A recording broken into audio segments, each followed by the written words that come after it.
ఆ యొక్క వెలిగొండకి ప్రిలిమినరీగా మొదట ఉన్నటువంటి హెడ్ రెగ్యులేటర్ కి సంబంధించినటువంటి పనులు పూర్తి కాకపోవడం, అదేవిధంగా మొదటి టన్నెల్, అదేవిధంగా రెండవ టన్నెల్ కూడా ఇంకా బ్యాలెన్స్ పనులు ఏవైతే ఇప్పుడు నేను చెప్పానో అవి ఉండడం. మరి ఇది పూర్తి అయిన తర్వాత ఏదైతే ఫీడర్ కెనాల్ ఏదైతే ఉందో, అంటే ఎందుకంటే శ్రీశైలం ఆ యొక్క బ్యాక్ వాటర్ రిజర్వాయర్ నుంచి ఆ హెడ్ రెగ్యులేటర్ దగ్గర నుంచి ఆ ఫస్ట్ టన్నెల్, సెకండ్ టన్నెల్ నీరుని ఆ యొక్క 18.2 కిలోమీటర్లు ఆ టన్నెల్ ద్వారా వెళ్లిన తర్వాత నెక్స్ట్ 22 కిలోమీటర్లు ఫీడర్ కెనాల్ ద్వారా పోవాలి నీరు. మరి ఏదైతే ఆ యొక్క హెడ్ రెగ్యులేటరీ పనులు కాలేదు, ఫస్ట్ సెకండ్ కు సంబంధించిన టన్నెల్ పనులు పెండింగ్ లో ఉన్నాయి. పోనీ వాటిని దాటుకుని ఏదైతే ఫీడర్ కెనాల్ 22 కిలోమీటర్లు ఏదైతే వెలుగొండ నీరు ప్రవహించాలో, మరి అది 2022లో వచ్చినటువంటి వర్షాలకి ఆ వర్షపు నీరుకే ఆ ఫీడర్ కెనాల్ గళ్లు పండిపడ్డ పరిస్థితి. వెలుగొండ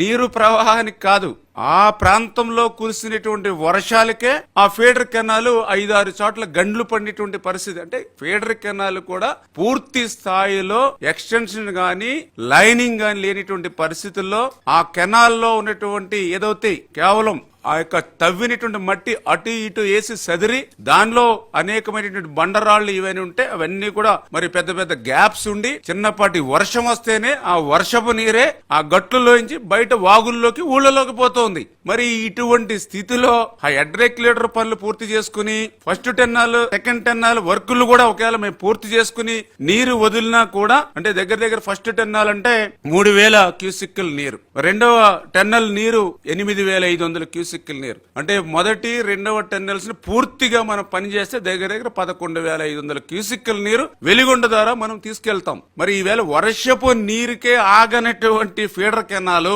ఇప్పుడు నీరుని విడుదల చేస్తే 11,500 క్యూసిక్లు కాదు కదా, 11 క్యూసిక్ల నీరు పంపించినా కూడా ఆ ఫీడర్ కెనాల్ లైనింగ్ పనులు పూర్తి కాకపోతే మరి అవన్నీ కూడా వాగుల్లోంచి గ్రామాల్లోకి పోయి మళ్ళీ మునిగిపోయేటువంటి పంట పొలాలు పోయే పరిస్థితే తప్ప మరి ఏదైతే ఆ రిజర్వాయర్ దగ్గరికి వెళ్ళేటువంటి పరిస్థితి లేదు అనే విషయాన్ని కూడా మరి ఈ యొక్క ముఖ్యమంత్రిగా 5 సంవత్సరాలు పనిచేసిన వ్యక్తికి మరి తెలియకుండా మాట్లాడుతున్నాడా లేదా అసత్యాల అబద్ధాలు ప్రచారం చేస్తున్నాడా అనేది ఇవాళ ప్రజలే ఆలోచించుకోవాల్సినటువంటి పరిస్థితి.